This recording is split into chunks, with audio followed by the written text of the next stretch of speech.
Hello and welcome. Today we are going to have a tutorial on using modeling with primitives, deformers, and generators. And so what we're going to be attempting to model, and we're only doing this sort of by the seat of our pants. We're not going to go into trying to make sure it's scale accurate.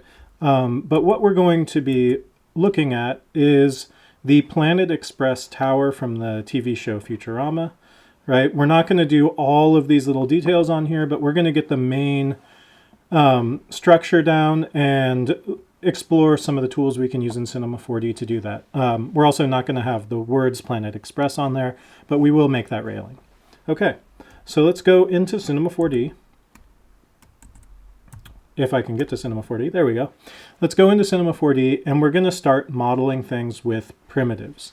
And so before we create any of the cutouts or any of the special shapes, we're going to look at what a primitive is and what it allows us to do. So primitives are available in the top line of icons. And by default, if you just click once, you will create a cube. If you click and hold, all of the different primitives are available, right? So there's null, which basically means it has nothing in it. You can think of this if you've used other software that allows you to create groups, like say Adobe Illustrator has groups. A null is similar to that, where it basically is a holder that allows you to put other stuff in it, and it has some other special features that you may need to use for certain tools to work correctly. So there's cubes, planes, capsules, cones, polygons, etc., etc., etc. And what this does is primitives allow you to take some basic shapes and very quickly make models without having to, say, create a cube from scratch using polygons. And so we're going to start by creating a cone, because that's the primary shape of the tower. So let's go ahead and create a cone. And again, we're not really going to be concerned today with getting the scale accurate. We might do a couple visual checks to make sure it looks okay, but overall we're just going to be working with the object as simply and quickly as possible. So the first thing to note is we have our cone. I would like you to notice that the cone bisects what will be the ground plane, right? So the center of the object is here, and the tip of the cone sticks up above the ground. The bottom of the cone is below the ground. And you can tell because, right, the grid is overlaid on the object here and not overlaid up top. So to begin with, I want us to look at the attributes manager for the cone that we've just created. And we're going to zoom in. I'm going to zoom in over here just to show you these options. So we've got several different tabs. Again, the tab highlighted in blue is the tab that is open. If you hold down Option or Alt, depending on your Windows or Mac, and if you hold down Shift and click, you can actually have multiple tabs open at the same time. This can be really nice because you might want to, say, adjust your caps and your object properties in one go, and it just makes it a lot easier to work on. So I want you to notice that the object properties on the cone are a top radius, bottom radius, height segments, rotation segments, and orientation. To start with, orientation is where we want it, but if we go ahead and just change this to, say, X+, you'll notice that it automatically rotates the cone so that the tip is laying on the x-axis, and in this case it's the bottom is pointing away from the camera. If we do x-, it'll flip it the other direction, right? Y- will make it stand on its tip, etc., etc., right? So we're going to leave it set as y+ because that's the direction we want. And let's go ahead and we're going to make the height 100 centimeters, right? So I could use this little orange dot up here and I could just drag this and manually adjust the size here, but it's hard to do things precisely. So if I come over here and I set my bottom radius, my height to 100, right? I'm going to get a significantly shorter cone, but you'll see that the bottom radius stays the same, so it's just more squatty. And so the bottom radius Let's go ahead and set that to 50. All right, so that if I hop back to my image here, you can see that, you know, this is conic shaped, but, you know, maybe 50 is a little bit too wide still. I might want to make this a little narrower, but I am going to make my top radius bigger, so we can hold off on that for a second and see what happens.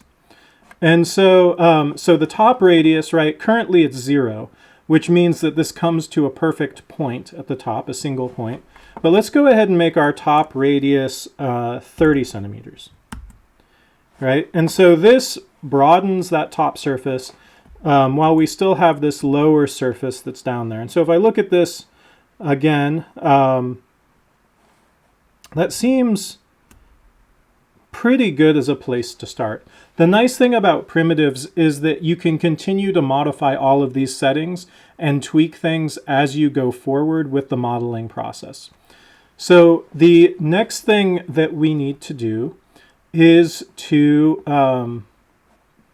adjust the height of adjust where this is set in the 3D world, right? Because the bottom of this cylinder, of this, well, now it's sort of a cylinder. The bottom of this cone is underneath the ground plane, and so we want to adjust that. So what we're going to do to make sure we do this accurately is there's a couple things we could do. First, we know the height is 100, and we know that the axis is going to be default to be the very center of the object, right? And so what we could do is we could just set the Y position to 50, and there's two places we can do that. We can either come down here below our viewport, and we can adjust the Y-axis, Y position here, or if we click on the coordinates tab of the cone object, we can also adjust the Y position here. So I'm going to go ahead and do it in the object, in the attribute manager, although you could do it down here as well. So if I do it here, I just hit 50. If I hit tab, it will jump me down, and I could adjust Z, but it will automatically make that change. If I change this back real quick, just to show you what happens, if I make the change down here in the position here, you'll notice nothing happens until I hit the apply button. And then it will update, and you'll see that that change is reflected up here. So really, it just depends on which way you prefer to work. So we've got this set, it's laying on the ground. And so now let's see what other objects we need to create in order to make this thing happen. So I'm going to go look back at our reference. You can just search for Planet Express Tower if you want to have your own reference for doing this. And so if we look at some of these other basic shapes, right, clearly we have a sphere. And we have these two like donuts or toruses that are at this intersection between these two shapes. You'll notice that we do have cutouts, and we have these like kind of oval shapes that are sticking out the sides here. We have a, you know, essentially a disc, and then this railing and the tower on top. So let's start by creating the biggest shapes that are here, which will be these toruses and this sphere. So the sphere looks like it's a little bit bigger in diameter than the base of the tower. And so let's go ahead and make a sphere. And so to make a sphere, all we do is we go up to our primitives, we click on that cube, we hold down, and we go over to sphere, release, and we get this enormous sphere that you can also tell is kind of chunky looking, right? It doesn't have a smooth finish right now, and we'll talk about that in a bit, but for now we're just going to worry about getting it to be the right size, right? And so as I said in the previous tutorial, everything that gets created in Cinema4D starts at the origin. It starts at the very center of the universe, and then we have to make our changes based on that. And so what I'm going to do is, the first thing is this is too large. And so if I come down here, you'll notice that in my attributes manager, I'm currently on the coordinates tab. I'm going to change that to the object tab, and I'm going to set the radius to, if the base radius was 50, I'm going to set this to 75 to start. And then I'm going to hit the letter. So something else, currently I'm on the rotation tool, which is because I just recorded the previous tutorial. But what I need to be on is the move tool so I can move this sphere. And we're going to do this manually. The other way you get to these three tools here are using the W, E, and R keys, right? W is move, E, wait, oh, sorry, it's ERT, excuse me. I was totally wrong. I had my fingers on the wrong keys. So you use the E key is the move key, the R key is the rotate key, and the T key is the scale key, right? So what's nice about using keys is it allows you to work a lot faster. You don't have to move your mouse up here each and every time you want to switch tools. And the same goes with navigating around the view using 1, 2, and 3, holding those down while you click and drag in order to move your camera around. And so I'm going to start with I'm going to hit the E key, or I'm going to click here on the move button, and I'm going to hover over this green axis because I just want to move this up. And so I'm going to pull this up until it's barely intersecting the top of the cylinder, right? You can kind of see that. It may be hard on, you know, when you're watching this online, but if I zoom in a little bit and I hold down 1 and then I click and drag to pull up, and I'm going to use 3 to rotate the view just a touch. I'm just going to try and show you a little bit closer, right, where that seam is. So I really want it to just barely touch. And then if I zoom back out with my view, you will see that this just seems way too big still, right? So I probably need, if I make this, you know, a radius of 50, that's going to be too small. So probably 60 is a better size to make it more or less accurate. And I'm just going to move this down again until it intersects. And then if you look down in your position, it looks like the center of my sphere is at about 150 centimeters. And I'm just going to leave it where it is. I'm going to go back to my reference and say maybe I do actually want it to be 50. Or maybe it's just 55 would be enough. So let's make it a little bit smaller, 55, and then pull it down a touch. Right? And so, you know, rather than telling you exactly, you know, what size to make everything, you know, I'm hoping that in this tutorial I can also show you some of my process for working, which is, you know, basically fiddle until it looks right.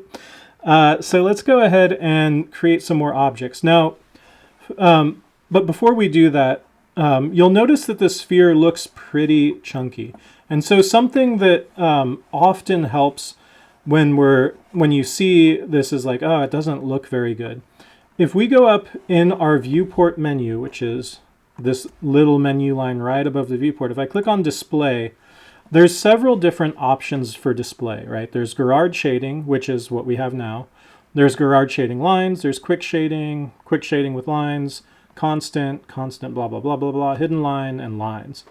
And so we have several options for how we view this. If we click on Gerard shading lines, we get nice shading, but we also get to see the subdivisions on the surface of this object, right? So the way that 3D models are made is they're essentially a group of vertices or points that each point has a set of coordinates in 3D space.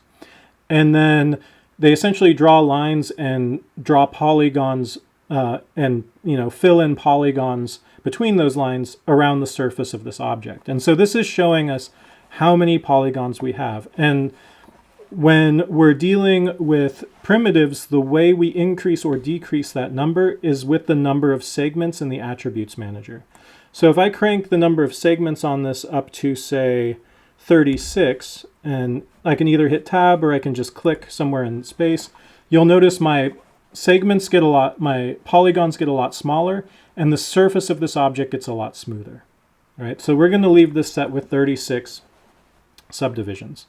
So now we need some of the other major features that are on this object. And so those, we're going to start with the toruses. So let's go ahead and we're going to go ahead and click on the primitive tool again and go down to torus. And we're going to make a huge, huge donut, right? I'm going to rotate my view a bit just so it's a little bit easier to see. Obviously, this is going to be too big and we're going to need to make some adjustments. Before we do that, I want to show you another way you can get to primitives. If you go up to the Create menu at the top of the screen, you'll see that there is null, primitive, which then has a menu of all of the possible primitives you can make. There's spline, which we'll talk about spline modeling later. Here's some generators, which we'll talk a bit about today. Here are some deformers, fields, etc., etc., etc., things we're not going to talk about for a while. But basically, everything you can create is under this menu. Something else to note, if you like cluttering your workspace with menus, if you go to the primitive menu and you hover over this little dashed line up here and click, it will pop out a free floating menu that has all of these options available. And so, so that's another way that you can get to those things, right? Cinema4D creates many different ways to do the same task so that people can customize their workspaces.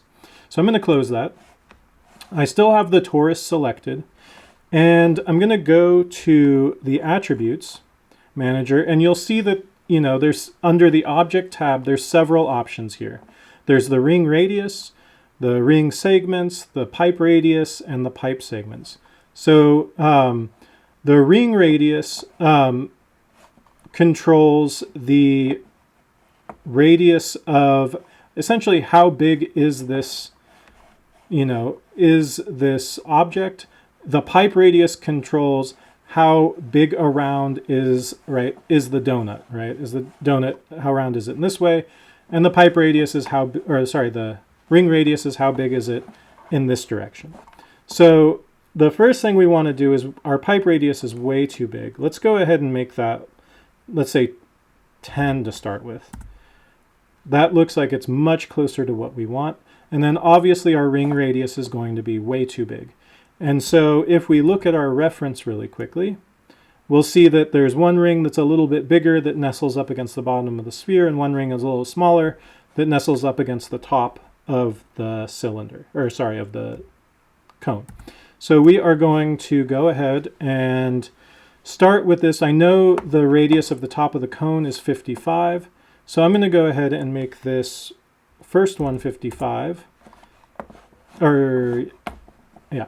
And sorry, that's the radius of the sphere. The top radius of this is, I believe, 30. Which you'll notice now is inside. If I pull this up along the y-axis, that will come up. I'm going to rotate my view a little bit so it's a little easier to see. And I'm going to recenter this and just zoom in a touch.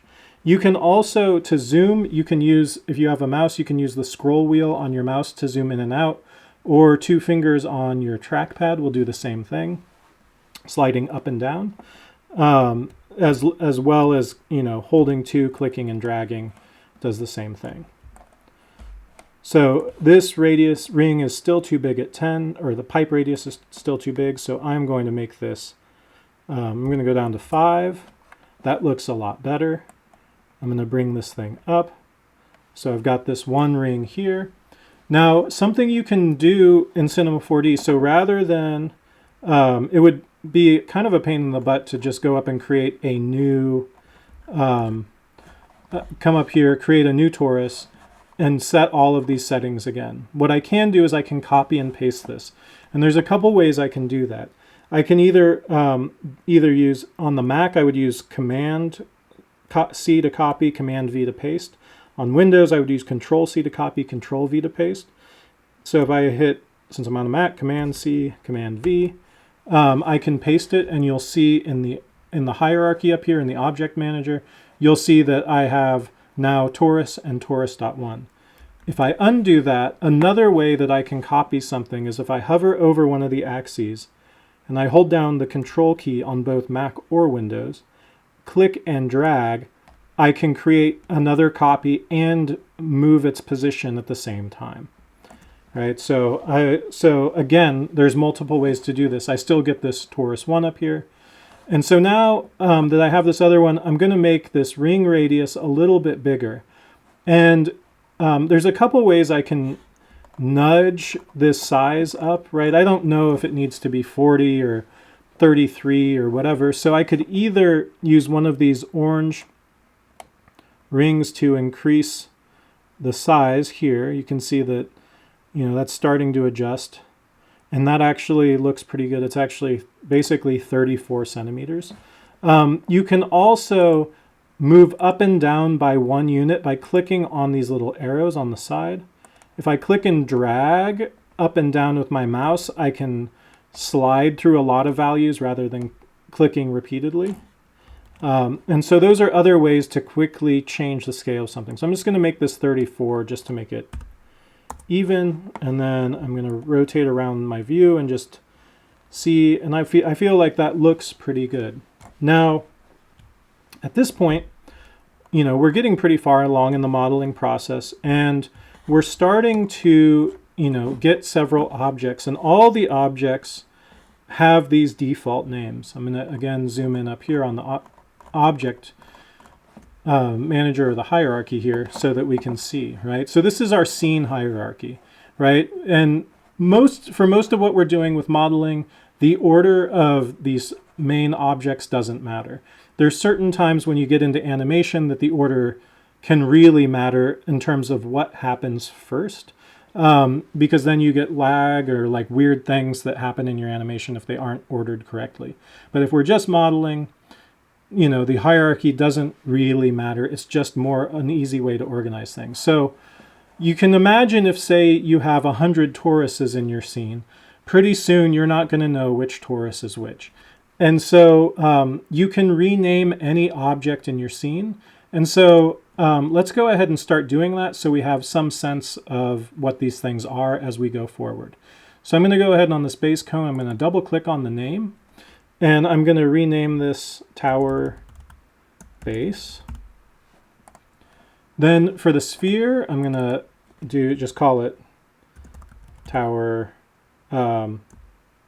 maybe just tower sphere, to make it simple. This torus, I'm going to call it, I'll just call it tower ring 1, although that's misspelled. And then we'll call this tower ring 2. Right, so this way when we look at our hierarchy, we begin to know what these things are. And trust me, when you start making more complex scenes, it becomes a nightmare if you don't name things correctly, right? If you save your scene and you walk away from it for 2 days and you come back, you're not going to remember what is what until you start clicking on things and figuring it out. Okay. So now we've got these objects named, and it's time to create a couple more objects. So let's go look in our thing. And so I think the next thing we should probably do is this, I guess, deck or platform or catwalk, whatever you want to call it, around the outside of the object. Probably this top ring here. And maybe we can start on the tower as well, the top pieces of the tower as well. So let's keep going. All right, so let's go ahead and create this flat disk that basically is at the center of the sphere. To do that, you might think that we would want to use a disk. However, a disk is a flat plane with no thickness whatsoever. And so that can be really problematic because it doesn't allow us to have that thickness without doing something special to it. And so what we actually want to use is we want to use a cylinder, and then we just want to squish it really flat. So I'm going to create a cylinder. I know that this sphere has a radius of 55 centimeters, and what I want to do is I probably want this to be, I'm going to start with maybe 65 and see where it goes from there. So I'm going to go over to my Attributes Manager, zoom in a little bit. I'm going to change my radius to 65. I'm going to hit Tab. And what Tab does is it'll jump me down to the next field that I can change. And so once I've tabbed down to this, I know that the height on this, it's really thin. So I'm going to just set it to 3 centimeters. And it currently has 4 height segments and 16 rotation segments. Because we have the sphere that has 36 segments, we are going to want our rotation segments, which are the segments that go around the outside, that essentially make up the circular shape. We're going to change that to 36 as well, so it looks smoother. And then our height segments, we can just set that to 1, right? We don't need those additional segments there, and it makes it a little easier to see what's going on. So now I'm going to go ahead and just pull this up until it's more or less in line with that center line in the tower. All right, and so I'm going to go ahead and zoom out a little bit here so you can see the full window. I'm going to hit the letter H on the keyboard, which basically frames everything in your scene, right? The letter S frames whatever object you have selected. So if I hit S right now, it's going to zoom in closer because I only have the cylinder selected. If I hit H, right, it's going to frame everything that's in my scene. And so I'm actually going to hit S now so I can frame just the sphere. And I'm going to go ahead and rename the cylinder object to deck right now. And then I'm going to go ahead and rotate my view. And that looks like it has about enough depth, right? I can always come back and make it a little bit bigger in diameter if I want to. But before I do that, I'm going to go ahead and create the railing. Now, with this, because I have to change so many settings with the torus, instead of copying one of the tower rings, I'm just going to go ahead and go up and create a new torus. And already I know that the pipe radius is going to be way too big. So I'm going to make this maybe 1 centimeter in diameter. And then I know the ring radius is going to be too big. And I know that this is 65. So I'm going to go ahead and make it 63. So it's a little bit inset from the edge of the deck. And once I've made those 2 changes, I'm going to zoom out a little bit until I can grab this green arrow on my axis, and I'm going to pull this thing up so it's a few units right above that deck. And if I click and I'm holding down the number 3 on the keyboard and clicking and dragging to rotate this, and you'll see that I have fewer pipe segments on this than I have these rotation segments or segments in general for the sphere, right? And so it would probably be good to have 36 segments for this as well rather than 16. That way, essentially, we're setting everything to the same resolution. And you can see that there's still some edges in there, right, where we can see kind of hard corners. And that's something that, as you know, when we're modeling, we want to use as few polygons as possible. And to that extent, I'm going to reduce the number of ring segments, because right now they're set to 32. I'm going to go ahead and reduce that to 16 just to, oops. Sorry, I was doing the wrong setting. We want the ring segments to be 36 and the pipe segments to be 16. Right? So that should make it make it line up better. Apologies. Mistakes always happen. Okay, so we've got this ring, but what we need to do now is we need to create another cylinder that becomes the support of this ring. And that's where things start to get a little tricky, right? It would be kind of a nightmare to make however many, let's say we wanted 1 per segment here, so we wanted 36 supports. It becomes kind of a nightmare to make all of those supports. And so what we're going to do is we're going to save the scene as it is now. We're going to open up a new scene, and we're going to do the work of creating those cylinders, and then we're going to bring those cylinders back into this scene. And so to save a scene, you just go up to File, You go down to Save Project, and you click Save, and you figure out where you want that project to go, right? In my case, I am going to put this in the video tutorials folder that I'm working on here, and I'm just going to call this Tower. I'm going to save it. Right? And the type of file that it saves is a .c4d file, which is a Cinema4D file.